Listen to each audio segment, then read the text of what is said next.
नमस्ते, स्वागत है आपका मेरे चैनल पर।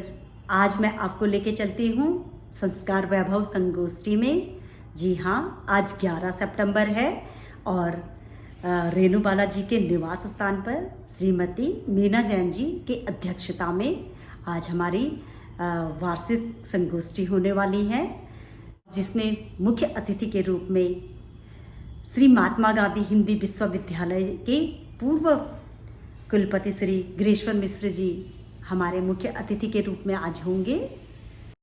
तो चलते हैं रेणु जी के निवास स्थान पे और मिलते हैं रेणु जी से।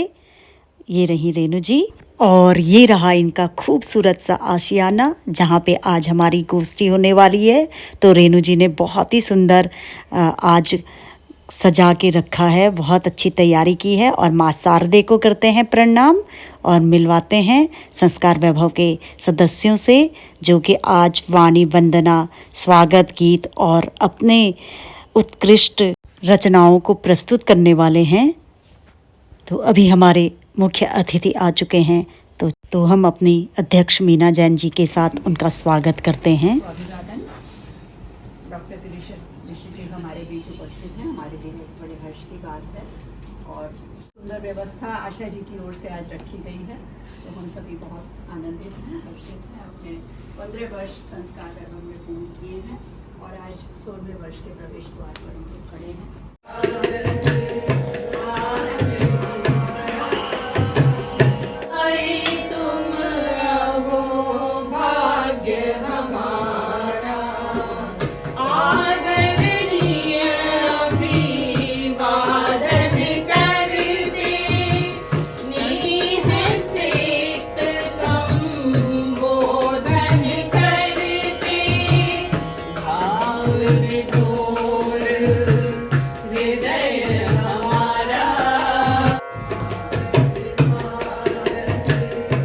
अब दीप प्रज्वलन करके सभा को आगे बढ़ाते हैं।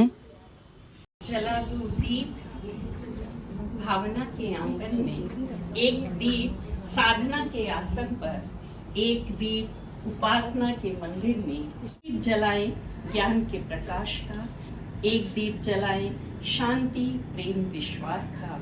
आओ एक दीप जलाएं समृद्धि और संपन्नता का।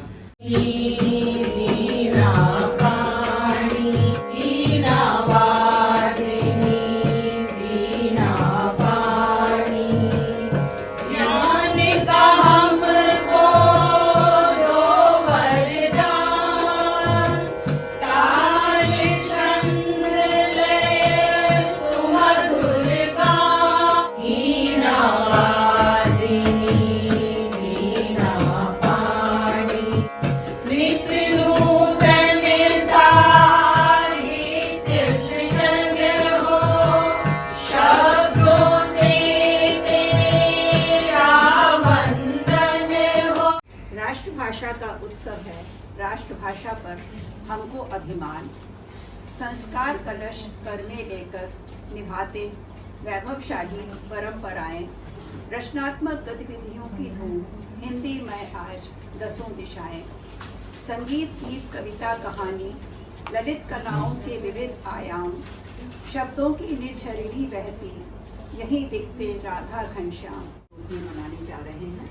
तो सर्वप्रथम हम डॉक्टर साहब का अभिनंदन करते हैं और मैं अनुरोध करूंगी विजय राम जी आ जाएं, रेणु जी आ जाएं।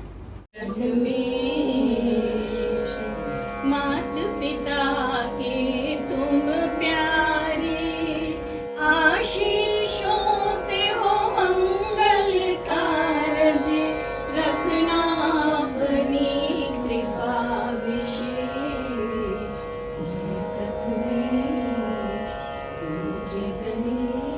माननीय श्री गिरीश्वर मिश्र जी, आदरणीय अध्यक्ष मीना जी, आप सभी लोगों को हिंदी दिवस व संस्कार वैभव के 15 वर्ष पूर्ण होने की हार्दिक बधाई। प्रिय मनीषा जी, हमारी अध्यक्ष श्रीमती मीना जैन जी, उपाध्यक्ष श्रीमती संध्या सिंह जी एवं उपस्थित सभी बहनों को आने वाले हिंदी दिवस की हार्दिक बधाई एवं शुभकामनाएं। सकारात्मक सोच के साथ हौसलों की नई उड़ान भरती हमारी संस्कार वैभव संस्था पिछले 15 वर्षों से असीम धैर्य, अनवरत सक्रियता के साथ हिंदी साहित्य को ध्रुव तारे की भांति ऊंचे नील आकाश में अनंत काल तक आलोक देने के लिए प्रयासरत है। इस संस्था से अधिकतर बहनें जो जुड़ी हुई हैं, उनके अंदर कहीं न कहीं साहित्य का एक अबोध शिशु सांसें ले रहा था और वह अपनी भावनाओं के मोती पूरे दुनिया में बिखेर देना चाहता था। आज हमारी हिंदी दिवस विशेष वार्षिक संगोष्ठी में उपस्थित परम आदरणीय मुख्य अतिथि श्रीमान गिरीश्वर मिश्र जी को हम सभी करबद्ध नमन करते हैं, वाणी से उनका वंदन करते हैं। भारत जननी एक हृदय हो, एक राष्ट्रभाषा हिंदी में, कोटि कोटि जनता की जय हो। भारत जननी एक हृदय हो। में ब्रज भाषा के सर्वश्रेष्ठ महान कवि हैं। सूरदास भगवान कृष्ण के अनन्य उपासक थे। उन्होंने वात्सल्य, श्रृंगार और शांत रसों के माध्यम से भगवान श्री कृष्ण की लीलाओं का अद्भुत व्याख्यान किया। मेरो मन अनंत कहाँ सुख पावे, जैसे उड़ी जहाज को पंछी, उड़ी जहाज पे आवे। मेरो मन अनंत कहाँ सुख पावे। हमारे देश में सभी भाषाओं में एकमात्र भाषा है जो राष्ट्रीय एकता को सुदृढ़ कर सकती है। हमारा सह प्रयास शायद इसमें सफल हो सके।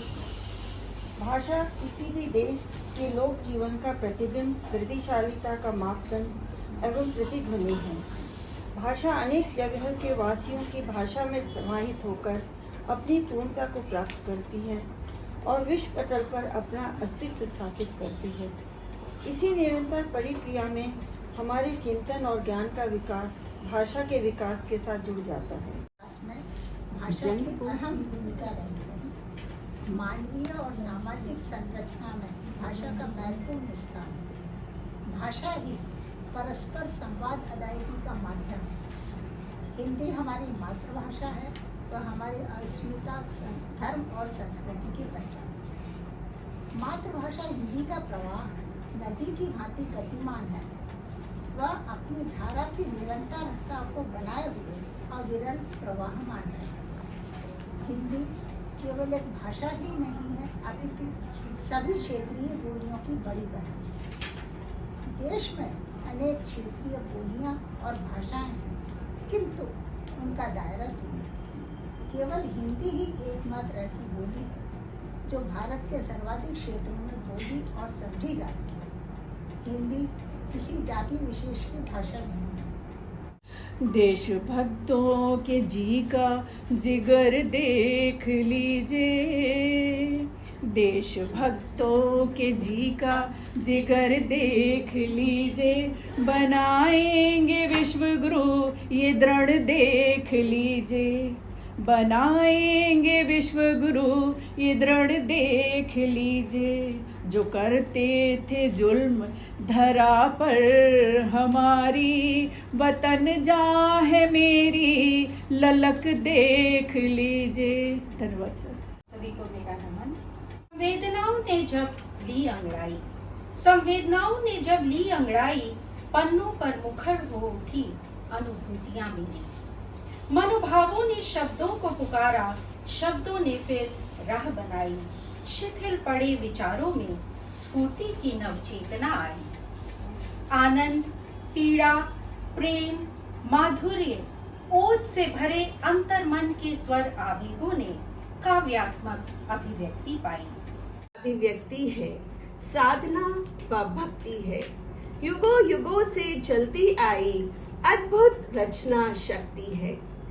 हस्तशिल्प कलाकार की होती है अंतः प्रेरणा, प्रांत प्रांत की अपनी शैली, तहजीब व संवेदना। हथकरघा, रेशम, बेदबाज, काष्ठ शिल्प व पीतल, रचनात्मकता का बिगुल बजाए देश के बाहर भीतर। जिंदगी में लोगों का आना जाना लगा रहता है, मेल मुलाकातों का सिलसिला चलता बढ़ता रहता है। किसी का दिल खरे सोने सा सच्चा, किसी का चेहरा माशा अल्लाह बहुत अच्छा, किसी की जुबां जैसे मीठी चाशनी, किसी की सीरत दिल लुभाविनी। सभी गुरुजनों को मेरा नमन। मेरी कविता का शीर्षक है बचपन की यादें। सूने घर आज भी आपकी राह तकते हैं, चलो चलकर वहाँ भी किलकारियाँ भरते हैं। थोड़ा वक्त निकालकर पुरानी यादें ताजा करते हैं, दुख सुख की कुछ बातें अपनी कहते हैं, थोड़ी आप सबकी सुनते हैं, चलो जिंदगी में फिर से नया रंग भरते हैं। काशी नगरी से है। आज मसाने में भोले ने कैसी होली मनाई रे, कैसी होली मनाई रे। मस्त मलंग हुए नर नारी, मिलकर धूम मचाई रे। जीवन की तपती धूप में माँ तुम तो शीतल छाया हो, जिसको है रचा विधाता ने तुम ऐसी कंचन काया हो। तुम मान सरोवर हो मन का, उषा का तुम उजियारा हो। अमृत बहता है जिसमें नित गंगा की पावन धारा हो। सोशल मीडिया ज्ञान विज्ञान नवीन सूचनाओं विचारों और कला के प्रसार का सशक्त माध्यम है, समाज को जोड़ने वाला साधन है। यदि इसका सकारात्मक उपयोग हो तो यह मानव के लिए वरदान है, और यदि इसका उपयोग गलत उद्देश्य पूर्ति के लिए हो तो यह अभिशाप बन जाता है। इसीलिए सजगता और सतर्कता पूर्वक इसका इस्तेमाल करना अति आवश्यक है। विवेकपूर्ण हो इसका इस्तेमाल, सतर्क सजग रहना हर बार, जागरूकता से करें प्रयोग, सकारात्मकता पूर्वक सदुपयोग।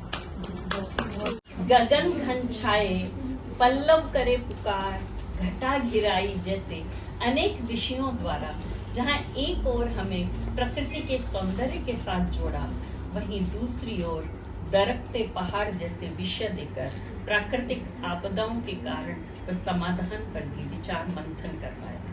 सन 2013 में पहाड़ों में आई आपदा को हम आज भी नहीं भूले हैं। मैं आमंत्रित कर रही हूँ अपनी सखी लक्ष्मी भट्ट जी को, जो स्वयं बद्रीनाथ से है, सामाजिक सेवाओं में भी संलग्न है और किस विषय पे अपने बात रखना चाहती हैं। कुछ समय पहले की बात है जब हम अक्सर सर्दियों में गांव जाया करते थे और वहां पर हो रही बर्फबारी का लुत्फ उठाते थे।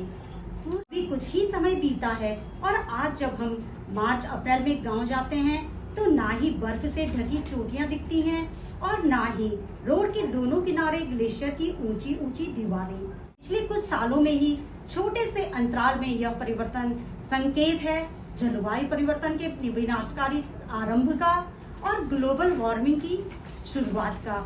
अगर कुछ ही सालों के अंतराल में पर्यावरण में इतना परिवर्तन हो गया है तो आने वाले समय में क्या स्थिति होगी, इसकी कल्पना करने मात्र से मानव भयभीत हो जाता है।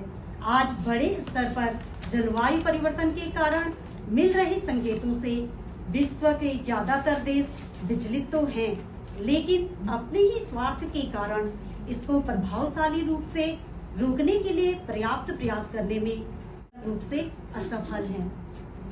बहुत सुंदर लक्ष्मी जी, पहाड़ों की असली व्यथा आप उनकी पहाड़ से हैं तो आपने सभी बिंदुओं को इसमें समाहित किया। को आतंक से मिल जाए अब मुक्ति, दहशत नफरत दूर हो, कोई तो हो युक्ति रहे सब मिलकर प्राणी, पावन हो मन भाव मधुर हो सबकी वाणी। इन पंक्तियों के साथ सखी विद्या गोलेसर जी को आमंत्रित करती। सुबह सुबह दरवाजे की घंटी बजी, सुबह सुबह दरवाजे की घंटी बजी, दरवाजा खोला तो साक्षात प्रभु श्री रामचंद्र दरवाजे पे खड़े थे। मैं उनको देख के आश्चर्यचकित हो गई। कहीं ये मेरा सपना तो नहीं? मैंने अपने आप को चूटी काटी। प्रभु बोले, सच है बालिके, मैं ही हूँ। मैं प्रभु के चरणों में गिर गई। प्रभु आप मेरे घर कैसे? प्रभु बोले, वैसे तो मैं चराचर में बसा हूँ, हर प्राणी में वास करता हूँ, तुम में भी तो हूँ। लेकिन सुना मैंने तुम मुझसे रूबरू मिलना चाहती हो। हाँ हाँ प्रभु, की कहानियों में सुना है, किताबों में पढ़ा है, और तो और मैंने टीवी सीरियल में भी देखा है। नाना दादा दादी नाना नानी उठते बैठते आप ही का नाम लेते हुए देखा है। बोलते थे राम नाम लेने से हर दुख हर जाता है, प्राणी जाति का कल्याण हो जाता है। मैं पत्नी और माँ के रूप में अथाह नदी से भरपूर हूँ, शांत, गंभीर और परिपक्व। कभी कभी कुछ स्थिति रूपी पत्थरों के उद्वेलन से मेरे गंभीर ठहरे पानी में इतनी हलचल सी मचती है कि लगता है मैं साहिलों को तोड़ दूं। धारा के समान अपने माता पिता रूपी पर्वतों के बीच बहती धारा, निश्चल, चंचल, उच्छृंखल, स्वच्छ, निर्मल धारा हूँ। नदी से महानदी। ईश्वर से प्रार्थना करते हैं, देवताओं से बात करते हैं। ये देव भूमि है जहाँ लक्ष्मी, सरस्वती, दुर्गा पूजी जाती है। क्यों इस धरती पर हर दिन नारी की अस्मत लूटी जाती है? चांदी के चंद सिक्कों के लिए यहाँ बेटियां जलाई जाती है, या फिर जन्म लेने से पहले कोख में मार दी जाती है। हे मुरलीधर तेरी मुरली क्या मीठी तान सुनाएगी, जब चीखती बालिकाओं की आवाज कान में आएगी। हे नीलकंठ इतना विष तो तुम भी नहीं पी पाओगे, उन शोषित पीड़ित नारी की तुम पीर नहीं सह पाओगे। कब खोलोगे नेत्र तीसरा, कब तक भोले रह पाओगे। तांडव वाली वो मुद्रा कब बलात्कारियों को दिखलाओगे। ये संस्था किस तरह से अपने को, अपने सहेलियों को, अपने लोगों को जिंदा दिली के साथ रहने का, इन तमाम मुसीबतों के साथ जो अभियान छेड़ा है वो बहुत ही सराहनीय है। और आज से नहीं, इसके 15 साल हो गए हैं, और इस 15 साल के लिए आप सभी लोगों का बहुत बहुत स्वागत, सत्कार और बधाइयाँ। मैं 2 लाइन सुनाता हूँ, और कोई संदर्भ रेफरेंस देने की ज़रूरत नहीं है, सारे लोग विद्वान हैं। हमारे बनारसी बाबू का ही। झुलनी का रंग सांचा हमार पिया, झुलनी में रंग, झुलनी में गोरी लागा हमार जिया। जवाब है झुलनी का रंग सांचा हमार पिया, झुलनी का रंग सांचा हमार पिया। कौन सुनरवा बनायो रे झुलनिया, कौन सुनरवा बनायो रे झुलनिया। रंग पड़े नहीं कांचा हमार पिया, झुलनी में रंग लागा, झुलनी में मन लागा हमार जिया। बचे हैं कुछ हम ही, बचे हैं कुछ हम ही जो कर लेते हैं चंद बातें हिंदी दिवस पर हिंदी के उत्थान के लिए। याद कर लेते हैं साल दर साल कि हिंदी बनेगी राष्ट्रभाषा, बस एक दिन ही हिंदी के सम्मान के लिए। तो आप सब ने बहुत सुंदर रचनाएं प्रस्तुत आपकी की, लेखनी और हमेशा आप समाज सबको को मार्गदर्शन बहुत देती बहुत है। 15वें साल को पूर्ण करने पर और 16वें वर्ष के प्रवेश पर आप सभी को बहुत बहुत बधाई देती हूँ, शुभकामनाएं देती हूँ। हेम दीदी अपना जो संस्कार का कार्यक्रम कराती थी, उनका जो ऊपर का शीर्षक रहता था, उसका शीर्षक रहता था आनंद अनुभव।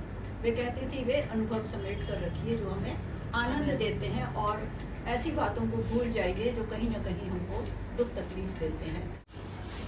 बुआई का मौसम आया है, बुआई का मौसम आया है, आओ बोए खेतों में खुशियाँ। जो बोएंगे कल वही काटेंगे, जो बोएंगे कल वही काटेंगे, सभी को मिले खुशियों की दुनिया। आज खुशियाँ बोएंगे तो कल हमको खुशियाँ ही मिलने वाली हैं। हमारी पुरखिन माओं ने बोए थे परंपरा के बीच, बिरवों को खूब दुलारा था, बिरवों को खूब दुलारा था, अपने श्वेत कणों से सींच। तमसो माँ ज्योतिर्गमय, मृत्योर्मा मृतंगमय। मैं देख रहा हूँ हम लोगों ने काफी समय बिताया, लेकिन पता नहीं और इससे अच्छा समय बीत नहीं सकता। जीवन में और जो कुछ हो रहा है उससे चुरा करके हमने कुछ अच्छा समय यहाँ पर बिताया है। ये अवसर आपने हमें दिया, मैं इसके लिए हृदय से कृतज्ञ हूँ।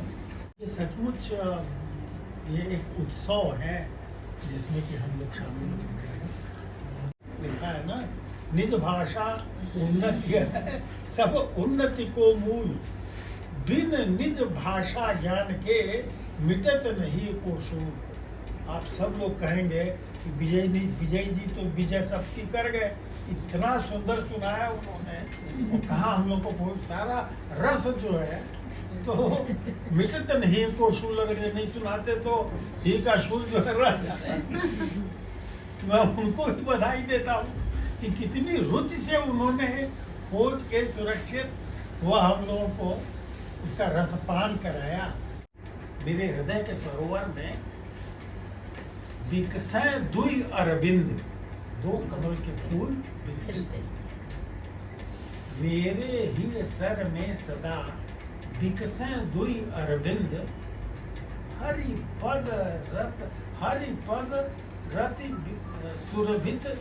अब हमारी अध्यक्ष मीना जैन जी एवं सम्मानित अतिथि गिरीश्वर मिश्र जी द्वारा सभी सदस्यों को सम्मान पत्र से सम्मानित किया जाएगा। प्रेरणादायक संगोष्ठी में आपकी उपस्थिति सभी के लिए आनंददायक, आपके सुदीर्घ स्वस्थ जीवन की प्रतिपल करते शुभकामना। हिंदी भाषा के उन्नयन हेतु साथ चलें, यही शुभकामना। अनंत मंगल कामनाओं सहित संस्कार वैभव की ओर से।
संस्कार वैभव हिंदी सभा पिछले 15 सालों से सक्रियता के साथ आयोजित होती रही है और आगे भी ऐसे ही चलती रहेगी।